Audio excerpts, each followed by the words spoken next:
বন্ধুরা, প্রকৃতির এক অসাধারণ সৌন্দর্য দেখতে চান? যে সৌন্দর্যের টানে সারা বিশ্বের পর্যটকরা ছুটে আসেন, যেখানকার বরফে ঢাকা পাহাড় আর সবুজ উপত্যকা মনকে ভরিয়ে দেয়, তাহলে আজকের এই ভিডিওটা আপনাদের জন্য। আজ আমরা আপনাদের নিয়ে যাব ভূস্বর্গ কাশ্মীরের মুকুটের এক উজ্জ্বল রত্ন গুলমার্গে, যেখানে বরফের চাদরে মোড়া সাদা শুভ্র প্রকৃতি আপনাকে মন্ত্রমুগ্ধ করে দেবে। এখানকার গন্ডোলা রাইড, স্কিইং এর রোমাঞ্চ আর পাইন বনের মনোমুগ্ধকর দৃশ্য আপনাকে এক অন্য জগতে নিয়ে যাবে। তাহলে আর বেশি দেরি না করে চলুন শুরু করা যাক গুলমার্গের এক অসাধারণ যাত্রা, আর হারিয়ে যান কাশ্মীরের এক অসাধারণ সৌন্দর্যে।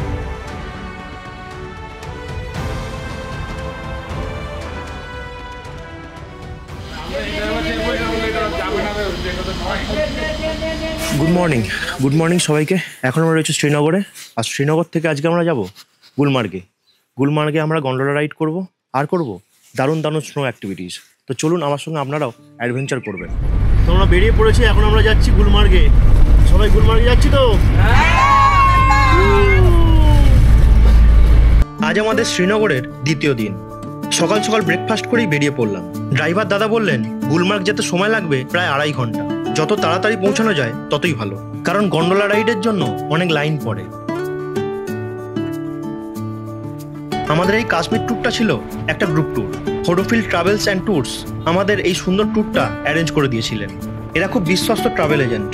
এরা অল ইন্ডিয়া বাজেটের মধ্যেই ট্যুর করান, চাইলে আপনারা যোগাযোগ করতে পারেন। যাই হোক, আমাদের এই গাড়ি যাবে ট্যানমার্গ পর্যন্ত। ট্যানমার্গ থেকে আমাদের ওখানকার ইউনিয়নের গাড়ি ভাড়া করতে হবে। গাড়ি প্রতি 2500 টাকা নেয়, যেটা ফিক্সড রেট। এখন আমরা আছি ট্যানমার্গে। ট্যানমার্গ থেকে এখন আমাদের গাড়ি ছেড়ে দিতে হবে। গাড়ি ছেড়ে দিয়ে অন্য গাড়ি নিতে হবে। এটা নিয়ম, সবাইকেই করতে হয়, যে যেরকম গাড়ি নিয়ে আসুন না কেন। গুলমার্গে প্রচুর ঠান্ডা, তাই এই ট্যানমার্গ থেকেই জ্যাকেট গামবুট ভাড়া করতে হয়। ওই 250 থেকে 300 টাকার মতো চার্জ নেয়। জ্যাকেট গামবুট ভাড়া করে গাড়ি চেঞ্জ করে চললাম গুলমার্গের দিকে। এখানে বেশ কিছু জিনিস আপনার জেনে রাখা খুব প্রয়োজন। গুলমার্গে গন্ডোলা রাইড করার জন্য 10-12 দিন আগে থেকে টিকিট কেটে রাখতে হয়। টিকিট পাওয়া যায় জম্মু অ্যান্ড কাশ্মীর কেবল কার কর্পোরেশনের ওয়েবসাইট থেকে। দ্বিতীয়ত, গুলমার্গে প্রচুর অ্যাডভেঞ্চার স্পোর্টস রয়েছে। ভালো করে দরদাম করে তবেই রাইড করবেন, না হলেই আপনার সঙ্গে স্ক্যাম হয়ে যাবে। চলে এলাম গুলমার্গে। চারিদিকে শুধু বরফ আর বরফ। গাড়ি আমাদের গুলমার্গের ট্যাক্সি স্ট্যান্ডে নামিয়ে দিল। এখান থেকে পায়ে হেঁটে গন্ডোলা রাইডের এন্ট্রি পয়েন্ট পর্যন্ত যেতে সময় লাগবে প্রায় 30 মিনিট। এছাড়া স্নো বাইক বা স্লেজ গাড়িতে করে আপনি পৌঁছাতে পারেন।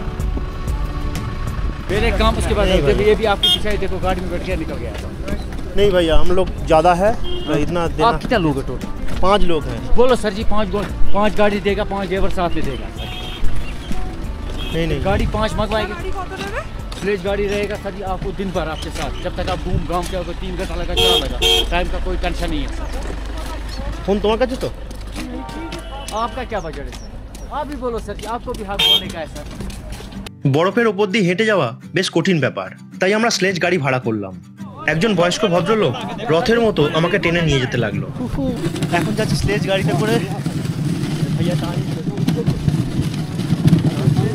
রোলার কোস্টারের মতো লাফাতে লাফাতে এগিয়ে চললাম গন্তব্যের দিকে। ওর কোমো চায় 12টা বেজে। छोटी छोटी राहें, चलो थोड़ा स्पीड लगाओ। कहीं दूर दूर मंजिल पर जाएगी, कभी छाँव छाँव कहीं धूप सताएगी। लंबी लंबी दूरी भी यूं ही चलते चलते कम होती जाएगी, कभी छाँव छाँव कहीं धूप सताएगी। আমার খুব ভালো মনে আছে, ছোটবেলা সুপুরি গাছের পাতার উপরে বসতাম আর আমার ভাই বোনরা এইভাবেই টেনে টেনে নিয়ে যেত। আবার কখনো আমি তাদের টানতাম। সেই সব গোল্ডেন সময় এখন স্মৃতির খাতায় বন্দি। আজ স্নোফলের তো কোনো চান্স নেই। রোদ ঝলমলে ওয়েদার ঠিকই আছে। রোদ ঝলমলে ওয়েদার, সব কিছু দেখাও যাবে। একদম স্নোফল হলে আবার বেশিক্ষণ থাকতে পারা যাবে না। চলে এলাম গন্ডোলা রাইডের এন্ট্রি পয়েন্টে। গন্ডোলা রাইডের লাইনটা দেখুন, তবু এরা বলছে নাকি কিছুটা কম আছে। জানি না তাহলে কত দূর পর্যন্ত লাইন পড়ে। যা লাইন দেখতে পাচ্ছি ঘন্টাখানেক তো লাগবেই, 2 ঘন্টাও লেগে যেতে পারে। সকাল সকাল আসলে লাইনটা একটু কম থাকে। স্লেজ গাড়িতে আমরা ঠকে গেলাম, আমাদের 500 টাকা করে পার হেড নিল, আর আমাদের সঙ্গে যারা এসেছিলো তাদের 100 টাকা করে পার হেড নিল শুধু আসা, আমাদের যদিও আসা যাওয়া, হ্যাঁ, কিন্তু তাও একটু বেশি। তা 300 টাকা করে হলে ঠিকঠাক হতো আর কি। তো ঠিক আছে, কোথাও কোথাও একটু ঠকা ভালো। আরে কত লোক রে, আমি ভালো বলতে শুধু আমরাই চলে এসেছি, এর ভিতর তো প্রচুর লাইন, প্রচুর লাইন। নিচের মতো লাইন তো পড়েও আছে। কেমন লাগছে লাইন দিয়ে? ভালো, এখনো 3টে লাইন বাকি আছে। একটা আর ওদিকে 3টে আছে, 3টে লাইন, এখনো 4টে লাইন বাকি আছে।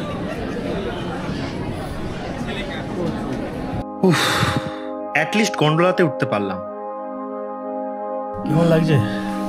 ভালো লাগছে। তোমার কি হলো? শরীর খারাপ, গা গোলাচ্ছে।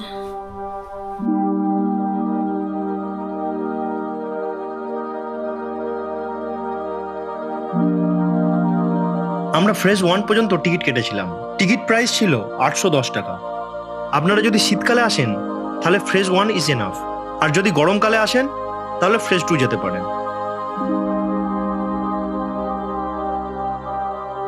কি দুর্দান্ত সব দৃশ্য, মন ভরে গেল। শীতল শুভ্র বরফ আর রোদ ঝলমলে ওয়েদারে সবকিছু স্পষ্ট চোখে ধরা পড়ছে। জানি না ফেজ 1 কতটা সুন্দর, যদিও ওয়েদার আপডেট বলছে আজকে স্নোফলের কোনো সম্ভাবনাই নেই। ফেজ 1-এ পৌঁছে যা দেখলাম সেটা আমরা মোটেও আশা করিনি।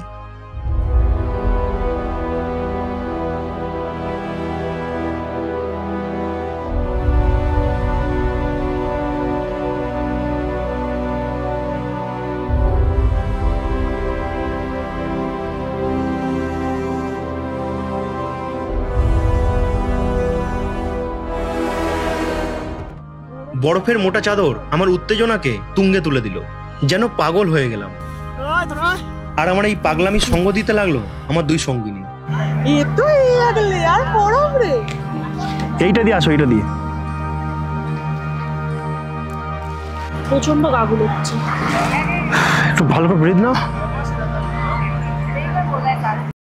सफर अनजाना सा है, रास्ता बेगाना सा है, हर मोड़ मोड़ पे कुछ नया सा है, हर मोड़ मोड़ पे कुछ नया सा है, सफर अनजाना सा है, रास्ता बेगाना सा है, हर मोड़ मोड़ पे कुछ नया सा है, हर मोड़ मोड़ पे कुछ नया सा है।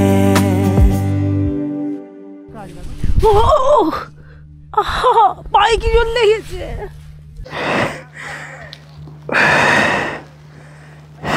ভগবান, আমি আর তোদের সাথে কি ওটা? লাউ। ওটা লাউ হয়েছে না আলু হয়েছে? আলু হয়েছে। তা হবে না।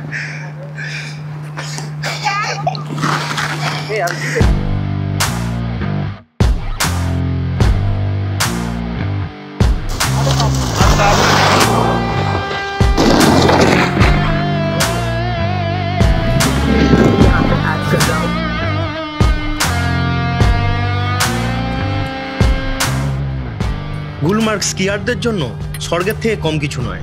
উইন্টার সিজনের সময় যখন গুলমার্গ পুরো বরফে ঢেকে যায় তখন স্কিয়ারদের উন্মাদনা চরমে চলে যায়। এই গুলমার্গে Indian Institute of Skiing and Mountaineering বা IISM স্কিয়ারদের ট্রেনিং দিয়ে থাকেন। দেশ বিদেশ থেকে বহু মানুষ গুলমার্গে আসেন শুধুমাত্র স্কি ট্রেনিং নেওয়ার জন্য। আমিও চেয়েছিলাম এইরকম স্কিং করতে, অ্যাটলিস্ট আমার ইচ্ছাটাও পূরণ হলো। স্কিং করতে চলেছি। অতটা ভালো নয়, তাও ফার্স্ট ট্রাই।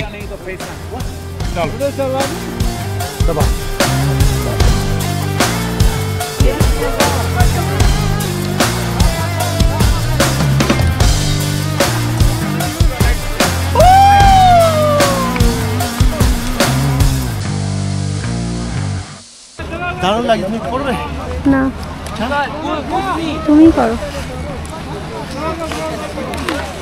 যতটা সহজ দেখতে লাগে ততটা কিন্তু সহজ জিনিস নয়। এর জন্য দরকার প্রচুর ট্রেনিং, যার একটু হাতে করি আমার আজকে হলো। স্কিইং করে অনেক পরিশ্রম হয়ে গেল, পেটে ছুঁচো জানান দিচ্ছে বেলা অনেক হয়েছে, পেটে দানা পানির অভাব পড়েছে, তাই ঝালমুড়ি শরণাপন্ন হলাম। এখানে মোমো বা ম্যাগিও পাওয়া যায়, তবে দাম অনেক বেশি। গুলমার্গে এসে ঝালমুড়ি আলাদাই ব্যাপার। 20 रुपीज का प्लेन मुड़ी दे दीजिए ना। प्लेन मुड़ी ऐसे देगा फ्री, समझे? কাশ্মীর তুমি কত সুন্দর, সাদে কি তোমাকে জান্নাত বলে? সত্যি জান্নাতই বটে। পুরো হেলছে এরকম। উফ, কি সামনে তাই, যদি মাঝখানে যদি এরকম হতো কি হতো? খুব ভয় পাচ্ছে वो तो কারণ বন্ধ হয়ে গেছে এখন। वो तो कोठा पत्र में बहुत का শেষবারের মতো গুলমার্গকে আই লাভ গুলমার্গ বলে মনের সমস্ত ইচ্ছাগুলোকে পূরণ করে গুলমার্গকে আজকের মতো গুড বাই করলাম।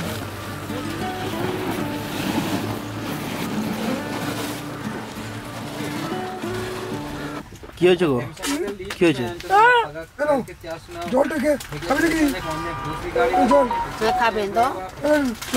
কি হলো, বরফে খেলা হয়ে গেল? হ্যাঁ, কি করছো? হ্যাঁ, কাঁপ হচ্ছে আমার। কালকে আমাদের প্ল্যানিং সোনমার্গ, আপনারাও যাচ্ছেন তো?